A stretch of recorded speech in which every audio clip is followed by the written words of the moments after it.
How are we doing, you beautiful people? Kanza here, bringing you episode 24 of Rise of the Holy Nation. We have the adventurous squad heading up towards the Fots and Ninjas right now because we want to take them out. We have Peter heading down to the south, going back towards the Shet Kingdom because we want to see what the world state changes and see if Squin has fallen, and if it has fallen, who's it fallen to. If it is taken over by the Shet after the Fots and Ninjas, we'll be heading back down to wipe them out.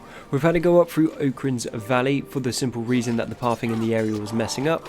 We couldn't get through Rebirth for some reason, and they wouldn't navigate across the swamps, well, the wetlands, so we are taking the long way round. There's a nice excuse to go around and see what's happening.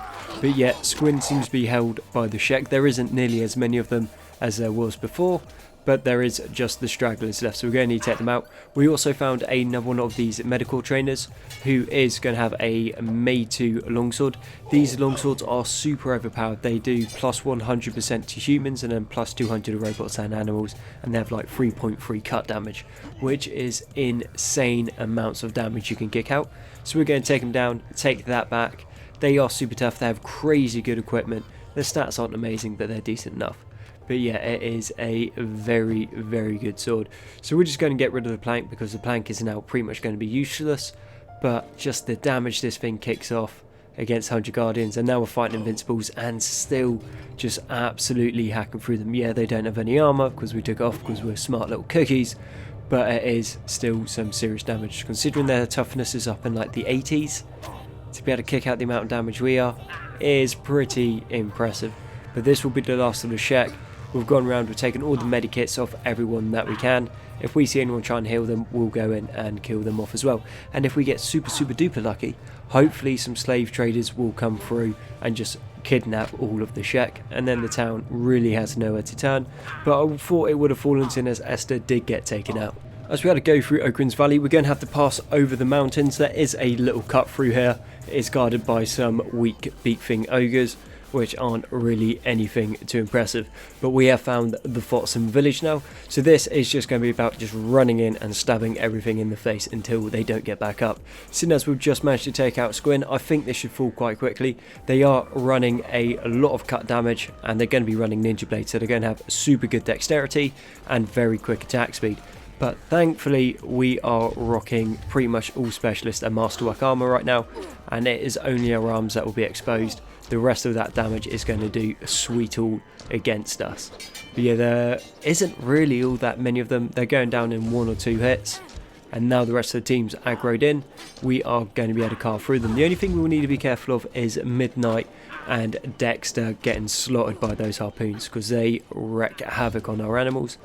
But then again, if you shoot Dexter, Dexter basically has a tendency to run up and chomp on their faces anyway. So if Dexter ends up getting shot, I'm sure we'll just see him on the catwalk, on the walls, just taking out all of the harpoons. It's kind of his thing. He does that quite a lot. But if I am not mistaken, there should be a guy kicking around here who should have a Me Too polearm. And what we'll do is, if we can find him and take him down, we are going to give that to Zip. And then Zip will keep hold of the second polearm, and then when we're back to the base we'll just put it in storage, it won't be an issue. But yeah, they are falling like flies. Not really too much of a fight they're putting up. They're getting a fair few attacks off, but the attacks just do absolutely no damage, and we have managed to find Moll. So this is going to be over super quick, and a nice clean attack. Compared to the last time, and here's the meaty weapon, compared to last time with Squin, which was an absolute tarpit, these guys have just fallen. Nice to see the Cannibal Hunters don't really care. They would have put up more of a fight, but then again, they're only Cannibal Hunters and they're not super impressive. But once we've got Moll, we'll just pick her up, we'll patch her up, and then we will start heading back down the map. And once we head back down, we will drop her off to the High Lord Phoenix. And seeing as we're up by the wetlands, I think it might be worth a trip to the Armor King. He's got some pretty decent weapons. He hopefully has a couple schematics that we can use, and a couple of his guys have made to weapons. So he has like a falling sun, and then one of them has a fancy katana blade that's made to. So we go take them, and that is going to be some really nice weapons to our team. Other than the crossbows, this is the only place where there are any Fotsam ninjas, and we absolutely hacked through them this time. That was a super quick, super fast fight, which was pretty good. Nothing too much in the crates. There were a couple katanas that we picked up, but nothing too fancy. But right here we are going to have Bog. This is a sub recommended name, so this is for you, and you have your little doggo going around. So he is well, we're just going to use him as a pack animal. He's also a bone dog, so he's going to be able to do a fair amount of damage. He should level up nice and quick. He's going to be in lots of fights, so all of his stats are going to go up. And then he is going to become a little powerhouse alongside Midnight, but he's going to be able to carry stuff, so a little bit of utility there. We did have a couple guys knocked down, but that is not a massive thing. We just picked them up and taken them with us, and now it is time to head towards the Armor King. Peter is on his way up, so he will be meeting up with us just by the river, so everyone can swim down together.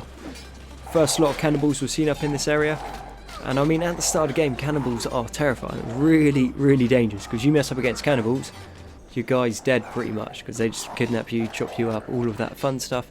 You know what cannibals do, basically. But yeah, right now, they're basically just slightly tougher starving bandits. But all dealt with nice and quick, and we just crack on to our way. And as we can see, Peter is right by Rebirth, and now we are all together.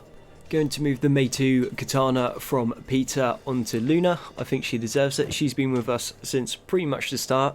She was there when we took down the Black Dragon ninjas, and we've managed to swim pretty much all of the way.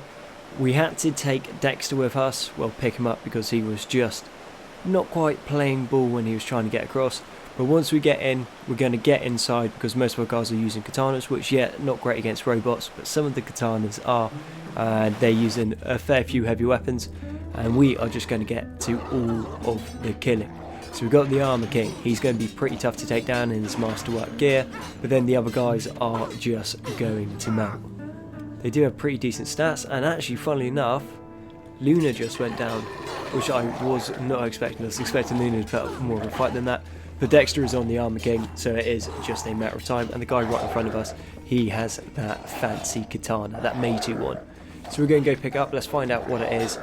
Okay, you can't have it, you're dead. So someone else go and pick that up, and let's see what it does. Okay, Kelsey, you can have the K-Mu. It's not great. Plus 10 attack is pretty nice, but for a Mei-2 weapon, it doesn't do a crazy amount of damage. It does look like it's going to be a big weapon, so it should have a very wide arc on it.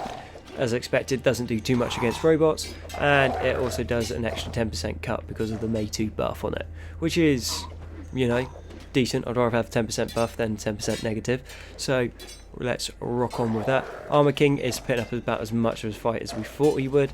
He has a very heavy weapon, so he attacks slow, but when he does get an attack off, he causes a crazy amount of damage. So now we have a Mei-2 Falling Sun, so we'll swap that one across, and we'll take the repair kit off him.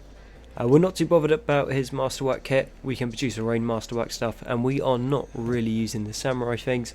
And now we're just going to go around, heal up, and then loot all of the crates. We will be keeping an eye out for the modded mercenary plate. That stuff is insanely good. It goes with the mercenary choose, goes with the mercenary bassinet as well, which have some very good stats and not too many debuffs. So if we can get the whole set rocking, we are going to have a bunch of tanks running around. They'll be slow, they won't attack super quick, but they're going to be pretty much nigh impossible to take down, since they have like 100% coverage to almost every body part. And yet again, we're not finding too much stuff that we're after, but we are keeping an eye out for some weapons just so we can mix up. So we've got another Falling Sun. We can't unfortunately use the helmet because that is way too high tech, and then the rest of the armor in that crate isn't really what we're after. So we'll take the Falling Sun, we're going to take the Raider Sword. That will be a nice addition. We'll move the mini katana across, and then we are going to move the Raider Sword across to Lyric, the Folding Sword onto Andre, and that was about it for all of the stuff that was worth taking. They did have a couple other weapons in there which was still quite decent, but they just would not have fitted what we're trying to do in this playthrough. They're like some crazy weapons that just look a little bit silly. So we're going to have to give those a miss. We are heading back, so we're going to swim straight down the river so we don't have to worry about too much navigation. It will take a little bit longer, but we are going to be able to get to where we need. Thinking as we are to the top of the map, what we're going to do is we'll head through Ocarin Shield. We're going to go and attack Tengu's Vault. Not that there'll be much in there, but there is a bunch of prisoners, so if we let them go, hopefully it will affect the world state a little bit. Then we're going to move down through the United Cities territory. whilst going down there we are going to loot, destroy and burn anything that we come across to hopefully start weakening the United Cities. Then we're going to swing back, come back through, we will hit the Black Desert City, then come back through onto Skinner's Rome, back to base, drop off all the loot we've got, swing down towards the Shek Kingdom, wipe out the last of the Shek, then head back up and then take the fight straight to the United Cities. They'll be in a weakened state, and it also means that we have our rears secure because we won't be getting attacked by the Shek because they'll be wiped out. So that'll be really good. We'll only be fighting a war on one front, so we don't need to worry about getting stabbed in the back as such. But in all of my infinite wisdom, we lost Moll in the fight, so we're going to have to go back to the Armor King to see if we can find her. But unfortunately, she was not there. There was nothing much left. We stripped that place pretty bare of everything that we needed, and now it is just going to be a waiting game, waiting for Peter to come back. That is a bit of a shame about Moll. So she must have been unconscious when she hit the ground, because we did have her healed up. So as we were swimming away, she must have run off. So if we are lucky, we might be able to swing back to the Forts of Ninjas again and capture her once more. Which shouldn't be a massive issue. We'll just go through the top of the map, loop across, and I'll probably be able to do it with a small strike team. I think we'll run Bog, Zip, Peter and GNU into that. That'll be, well, obviously Peter and GNU can do most of the fighting, and it'll be good training for Bog and Zip. So that'll be pretty ideal for us. That'll work out quite nicely. And then just head through into United Cities territory, start picking a fight, see if we cannot get Igor to come and attack us. Then when Igor is out of the way, it should be a pretty clean run to take out the United Cities. Shek really aren't as scary when they don't have a bunch of invincibles with them. So we'll clear these kamikazes up super quick, and then from there we'll be in the Okran Shield. We're going to heal up and then start wrecking some face.